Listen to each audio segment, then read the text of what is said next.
السلام علیکم ورحمۃ اللہ تعالی وبرکاتہ۔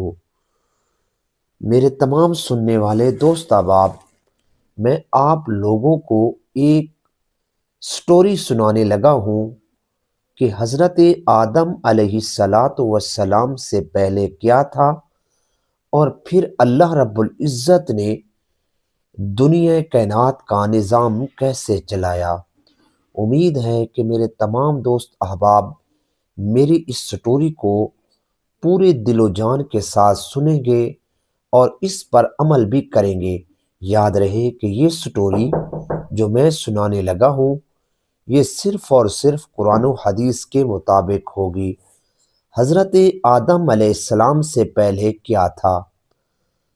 تو جواب اس کا یہ ہے کہ حضرت آدم علیہ السلام سے پہلے صرف اللہ تھا اور کچھ نہیں تھا۔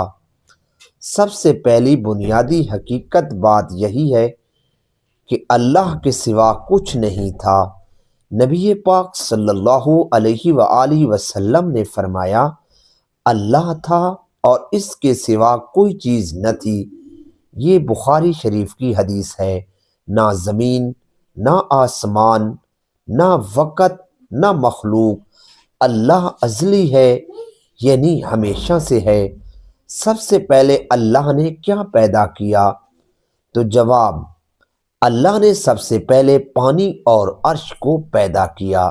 حدیث کے مطابق اللہ کا عرش پانی پر تھا۔ یہ بخاری شریف کی حدیث ہے۔ اور قرآن کہتا ہے اور اس کا عرش پانی پر تھا۔ یہ سورۃ ہود آیت نمبر 7 کا ترجمہ ہے۔ پھر اللہ رب العزت نے کیا پیدا کیا؟ تو جواب، اس کے بعد اللہ نے قلم اور تقدیر کو پیدا کیا۔ اللہ نے فرمایا قلم، تو فرمایا لکھ۔ قلم نے پوچھا کیا لکھوں پروردگار؟ فرمایا قیامت تک ہونے والی ہر چیز کو لکھ دو۔ یہ ترمذی شریف کی حدیث ہے۔ یہی تقدیر کی ابتدا ہے۔ کائنات کی تخلیق کیسی ہوئی؟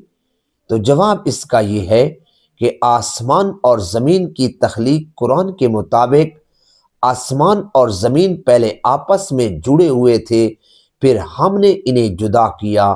سورۃ الانبیاء آیت نمبر 30 کا یہ ترجمہ ہے۔ ابتدا میں کائنات ایک وحدت تھی، پھر اللہ نے اسے پھیلایا اور ہم نے آسمان کو قوت سے بنایا اور ہم ہی اسے پھیلا رہے ہیں۔ سورۃ الذاریات آیت نمبر 47 کا یہ ترجمہ ہے۔ 6 دن میں اللہ نے پوری کائنات کی تخلیق کی۔ اللہ تعالیٰ نے کائنات کو 6 دن یعنی 6 ادوار میں بنایا۔ بے شک تمہارا رب اللہ ہے جس نے آسمانوں اور زمین کو 6 دن میں پیدا کیا۔ سورۃ الاعراف آیت نمبر 54 کا یہ ترجمہ ہے۔ پھر اس کے بعد اللہ پاک نے فرشتوں اور جنات کی تخلیق کی۔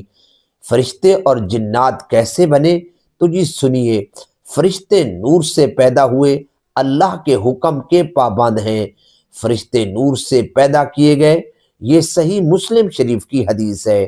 جنات آگ کے شعلے اور جنوں کو ہم نے آگ سے پیدا کیا۔